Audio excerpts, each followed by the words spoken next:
박용진 의원에 대해서 지금 많은 분들이 관심을 갖고 있잖아요. 하위 10%. 근데 박용진 의원은 재심을 청구합니다. 근데 그 재심이 회의도 열리기 전에 기각됐습니다. 그 결과도 어떻게 알려졌느냐? 띵! 문자로. 공관위 회의를 통해서 기각을 하더라도 해야죠. 문자 하나 보내서 기각이라고 얘기하면 제가 이 결과를 어떻게 수용을 할 수가 있습니까? 학생이 시험을 잘 봤든 안 봤든 자기 성적표, 자기 시험지는 볼 수 있어야죠. 그게 무슨 대단한 일이라고 그거를 숨겨요. 납득되지 않는데요. 진짜 더 납득되지 않습니다. 박용진, 김한정 의원은 재심이 기각됐어요. 예, 이 당사자로서는 좀 납득하기가 어려운 상황이 발생한 건데요. 어제 공관위 회의가 2시였는데 1시간 전쯤인 오후 12시 50분쯤에 박용진, 김한정 의원에게 문자가 발송됐다고 합니다. 이 공관위가 평가 결과에 명백한 하자가 있는지 심사 절차를 했는데 이유 없다고 판단했다면서 기각 결정을 내린 겁니다.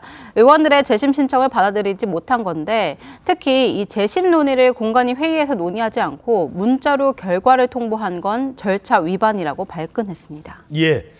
자, 그런데 이와 관련해서 이재명 대표의 발언이 좀 논란이 되는 부분이 있습니다. 물론 콕 집어서 박용진 의원이라고는 안 했어요. 근데 어제 기자회견 할 때 이렇게 빵점이라니까요. 빵점. 이런 주장을 펼칩니다. 여러분도 학교를 다녀서 이제 평가를 받아보신 기억이 있을 겁니다. 누군가 1등을 하고 누군가는 꼴등할 수밖에 없습니다. 마치 선생님이 점수를 매겼는데 선생님 왜 저는 몇 점입니까? 그게 산수 점수 같으면 깔끔하지요.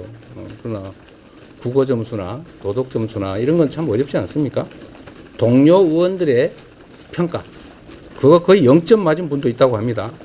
0점. 뭐 그런 경우도 있다고 해요. 동료 의원들이 그렇게 평가한 겁니다. 자, 동료 의원들 평가에서 0점 맞았다. 근데 내용을 아주 잘 알고 계신데 아마 뭐 짐작은 할 수 있는 분이라고 분명히 얘기하셨는데 민주당에 계시니까 누구를 얘기하는 걸까요? 지금 아마 하위 10%, 20%에 들어가신 분들을 지칭하는 게 아닐까라고 생각을 합니다. 근데 저는 아마 그분들이 납득하기 어려운 설명이라고 생각하는데요. 뭐 맞습니다. 산수, 국어, 뭐 도덕, 과목에 따라 채점이 좀 다르게 될 수는 있습니다. 그러면은 근데 그 공직자, 선출직 공직자 평가는 모든 과목이 다 포함되어 있는 겁니다. 산수 과목처럼 명확하게 드러나는 객관적 지표도 있고, 뭐 정량평가, 정성평가 다 나뉘어 있지 않습니까? 그런 거를 다 보여달라는 거죠. 하위 10%, 20% 받은 의원들이 내가 어디서 낮은 점수를 받았는지, 0점을 받았다면 어디서 받았는지. 자, 그래서 의원평가가 지금 얘기하셨는데, 지금 민주당의 선출직 그 공직자 평가는 1000점 만점인데, 그중에 다면평가, 그러니까 동료 의원들이 평가하는 게 그 의정활동 부분 중에 50점이 들어갑니다. 예. 그리고 당의 기여활동 부분 중에 40점이 들어갑니다. 예. 이게 다 합치면 이제 90점인데요. 그럼 1000점 만점에 1000점 중에 90점이 9%입니다. 이 9%가 모든 전체 과목 석차를 바꿀 수 있을 정도인가? 물론 9% 중에 정말 빵점을 받으면 그럴 수는 있죠. 근데 제가 말씀드리고 싶은 거는 당의 기여활동, 이런 얘기도 하지 않습니까? 작년에 그 이재명 대표의 그 체포동의안, 가결, 부결 이후에 이게 이루어졌기 때문에 영향을 미쳤을 것이다. 저는 있을 수 있다고 생각합니다. 그러면은 그런 부분은 당의 기여활동 40점 부분에 반영이 될 수 있는 거겠죠. 의정활동 부분에서도 과연 이분들이 빵점을 받았는가? 동료 의원들이 단지 가결을 주장했다고 해서 아니면 가결로 의심된다고 해서 의정활동 부분까지 박용진 의원이나 이런 분들에게 빵점을 줬다면 이건 저는 문제 있는 거라고 생각하거든요. 그렇기 때문에 지금 박용진 의원이나 이런 납득하기 힘들다고 이의 신청하신 분들께 이 채점표를 다 보여드려야 된다는 거고요. 근데 여기서 또 설명 안 되는 분이 한 분 있습니다. 박용진 의원이나 김영주 의원이죠. 김영주 의원은 작년 체포동의안 가결 부결 때 입장 표명을 한 적이 없어요. 그렇기 때문에 그게 영향을 미쳤다고 설명하기엔 김영주 의원이 설명이 안 됩니다. 그렇기 때문에 김영주 의원은 사실 근데 재심 신청을 안 하시고 나갔기 때문에 이 채점표를 보실 수 없는 상황인데 다른 의원들에게는 그래도 그걸 보여줘야 된다. 당신이 이 부분 50점에서 빵점 받았다. 그렇기 때문에 그게 뒤집어 이런 설명을 해드려야 납득을 하지. 그리고 근데 한 가지 그 부분이 있습니다. 왜 문자로 이렇게 통보를 하느냐.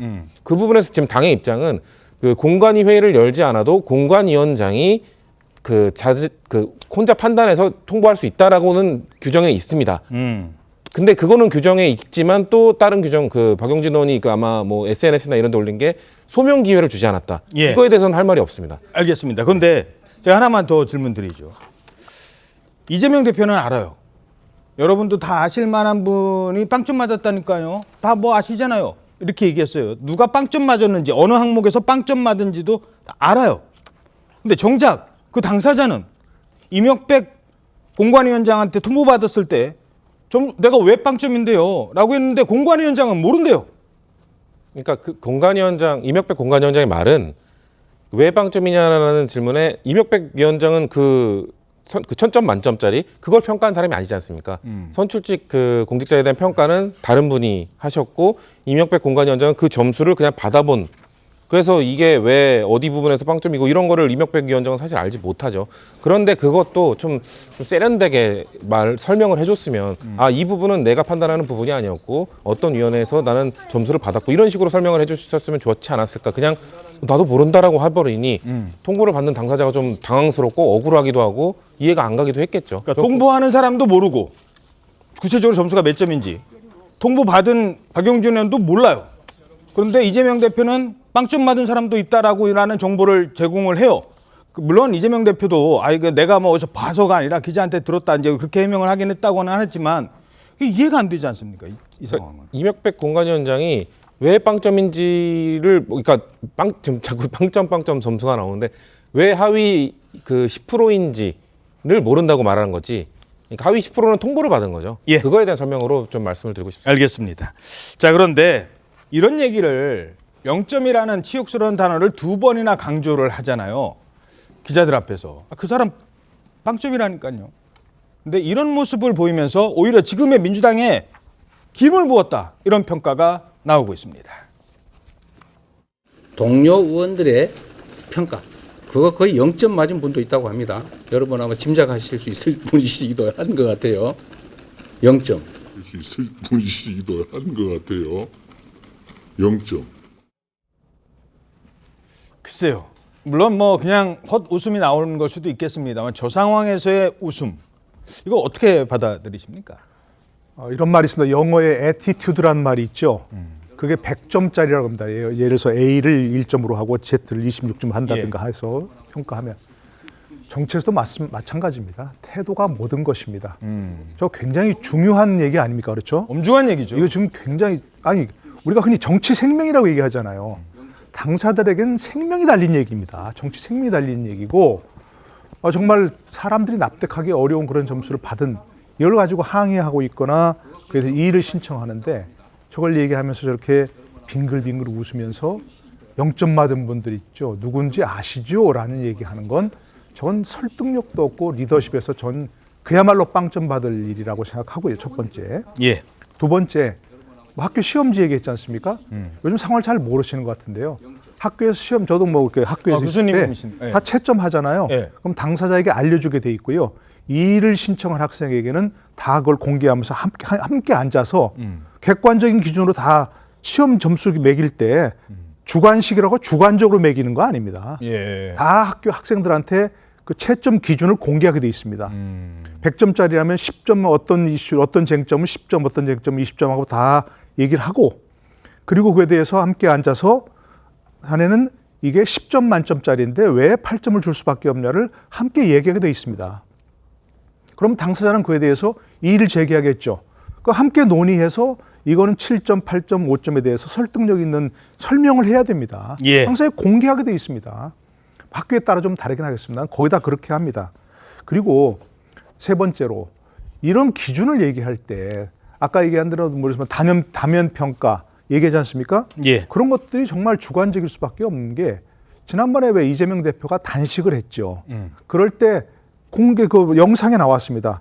그 명단은 잘 관리하라고. 예. 어떤 명단입니까? 왔다 찾아온 간 사람. 사람들만 찾아와서 사진 찍히고 한 명단을 잘 관리하라고 했습니다. 그러면 그런 걸로 평가하는 게 다면 평가에 맞습니까? 그 의정 활동입니까? 물론 평가에 들어가는지 안 들어가는지 모르겠습니다. 그런 걸로 했다는 얘기죠. 또 한 가지. 일부에서 얘기하는 것처럼 체포동의안 표결 과정에서 가결한 사람들에 대해서 낮은 평가를 했다. 대부분 얘기했는데 그건 무기명 비밀 투표였습니다. 근데 그걸 가지고서 당신 가결했지 라는 의혹만 가지고서 그걸 평가한 게 이건 양심의 자유를 침해하는 것들입니다. 예. 국회의원의 의정활동의 자유를 침해하는 것이기 때문에 그런 것들을 평가한 것, 그래서 지금 의문을 제기하는 것이고, 정말로 객관적인 사람 봤을 때는 이해하기 어렵다, 이런 얘기를 할 수밖에 없는 것들이죠. 자, 그러면서 정치권 안팎에서는 이런 의문을 제기하고 있습니다. 왜 이재명 대표는 빠진 겁니까? 왜 박용진이 10%에 들어가고 김영주가 10%에 들어가죠? 그럼 이재명은 재판 단일이라고 의정활동 제대로 못하지 않았나요? 자기 체포동의안 막아보느냐고 민생을 위한 의정활동 안 하지 않았나요? 1%에 들어갈 것 같은데요. 그런 식으로 따지면 이재명 대표가 꼴찌거든요. 하위 1%예요. 이분 뭐 그렇잖아요. 입법 성과도 없고 그다음에 문제는 뭡니까? 출석도 엉망이었고 맨날 단식하고 맨날 법정 가느라고. 자, 뭐 이재명 대표와 관련된 얘기는 계속 이 정도로 하고요. 근데 이 공천의 그 기준이 제대로 됐느냐를 또 지금 문제 삼고 있는 분들이 나오고 있어요. 여론조사 돌렸다면서요. 누가 한 여론조사인데요? 그걸 모르면 어떻게 합니까? 라고 얘기하는 겁니다. 정체불명의 여론조사 업체의 등장.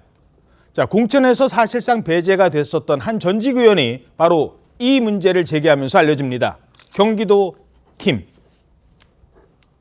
천마디가 형님 꼴찌했대요 그래요. 적합도 조사 결과가 그렇다는 거예요. 이재명 대표 그 전화를 끝내고 안규백 전략공천위원장한테 전화를 했어요. 그런 조사 한 적 있냐? 없습니다. 혹시 경기도에서 이러더라고요. 그게 경기도란 무슨 뜻이냐? 알 사람은 다 아는데 경기도 팀이라고 있어요. 나는 이거는 비선의 농단이다 이렇게 보는 거예요. 그래서 대체 경기도 팀은 뭐냐? 정체불명의 여론조사는 대체 뭐냐?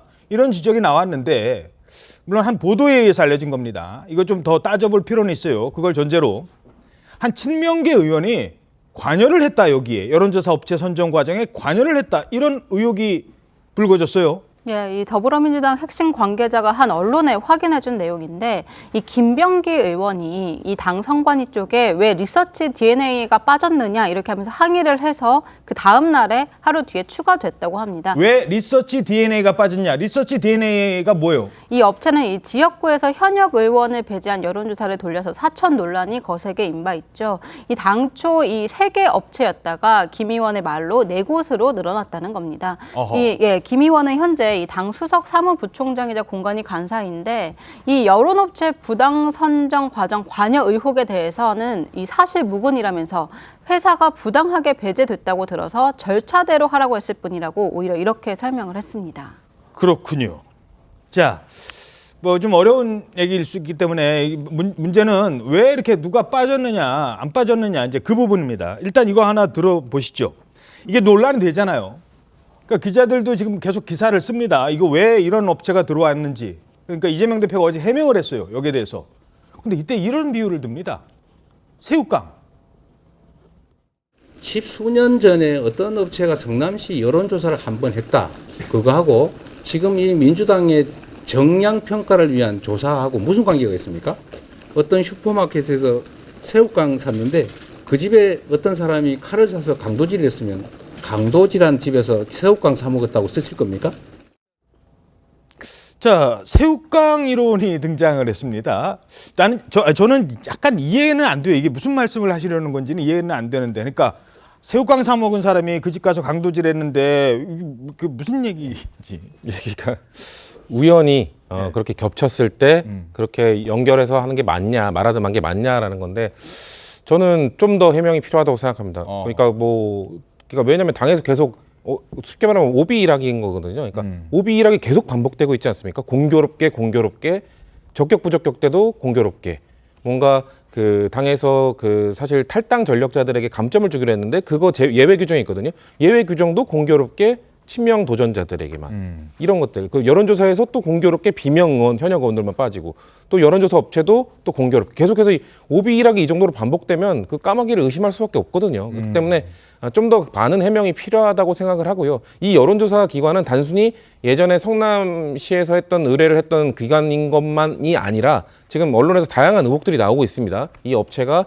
무슨 어떤 이 업체를 넣기 위한 당의 기준이 바뀌었다 이런 의혹들이 있기 때문에 당에서 이거를 명백하게 계속해서 해명하지 않으면 이건 선거 이후에도 문제가 되지 않을까. 저는 그래서 당에서 좀 더 적극적으로 해명해야지 그냥 이렇게 뭐 비유화법 이런 걸로 할 게 아니라 담당자 뭐 김병기 의원이나 이런 분들이 좀 더 적극적으로 해명을 할 필요가 있다고 생각합니다. 예.